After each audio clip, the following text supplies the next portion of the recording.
Hey everyone, we're here to discuss and demonstrate spin awareness and recovery training. This is a tutorial video specifically made for the Cannon Aero Club in Tail 85 Romeo, so you know exactly what everything will look like. We learn about and practice spins and stalls because they should be respected, not feared. A spin is just an uncoordinated stall. If you develop instinctive habits to recover from impending stalls, you won't be at risk of actually stalling or spinning in a dangerous position. Note the Private Pilot Airman Certification Standards do not require spin skills, only knowledge. Demonstration requirements start at the instructor practical test standards. Regardless, seeing them yourself in the plane makes the feared unknown a respected known. Strong spin knowledge and a basic skill level and actual recovery will save your life.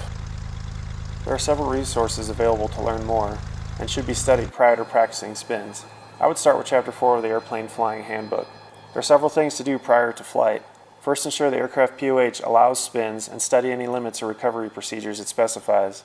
Second, ensure your weight and balance is within the limits for spins. Next, determine the area to conduct spins. CFR Part 91, Paragraph 303 defines the restrictions. Note our practice areas all have Class E airspace and Federal Airways obstructing where we can practice them.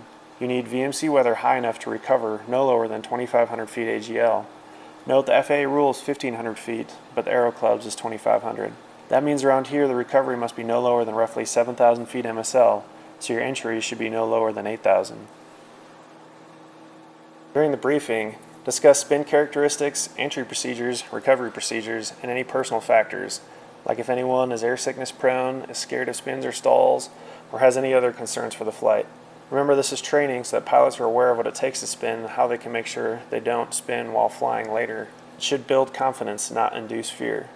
Remember, you can always call knock it off in flight if you don't feel up to continuing the training. We can debrief the flight, do some more ground training, study more, and attempt it later. Or not, it isn't a requirement until becoming an instructor. The last thing prior to flight is ensure the aircraft is in good shape to conduct the spins, like making sure there is no excess play in the controls, removing anything in the plane that is not required for flight, like the oil rags, chocks, tie downs, and tow bar we typically have in the back, and making sure all of our loose items are secure. We start our training with a set of stalls to get ourselves ready for what to expect when we go into spins. This is a power on stall. Next is a base turn stall. I'll be quiet so you can hear the sounds of the plane.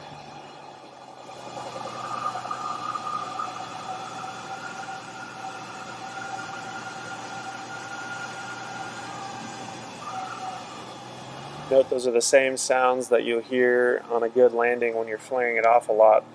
So realize that if you're hearing it in flight, something's wrong. And here we have a landing approach stall. You can see the flaps lowered all the way. And already we'll start to hear the airplane sounds.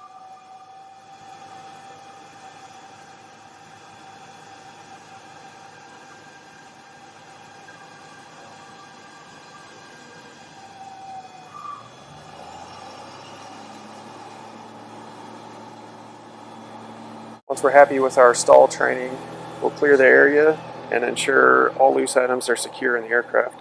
172 is a super safe aircraft. It doesn't want to spin, so we have to leave some power on in order to force it. Note all of our impending stall indications. The flight controls are getting sloppy, our nose attitude is getting pretty high, and all the sounds of the aircraft are changing as we slow down. As we approach full stall, input full rudder in the direction you want to spin to create the yaw for the spin to actually develop. Power to idle, ailerons neutral, rudder opposite the spin, and elevator forward. Once the spin is stopped, neutralize your rudder and recover from the dive. Not too crazy, huh? In this next spin, notice how you can hear the airflow changing over the wing.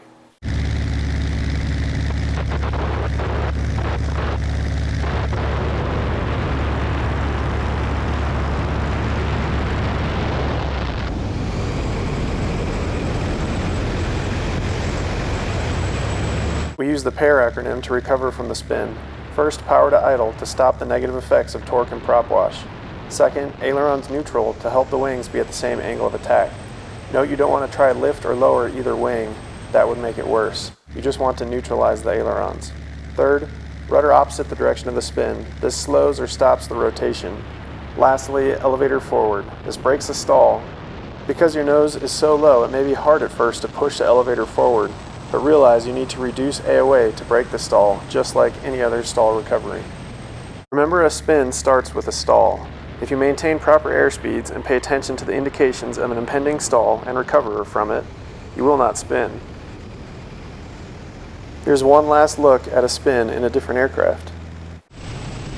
We practice spins and stalls to become and remain proficient in recognizing them so that we can correct ourselves prior to ever stalling.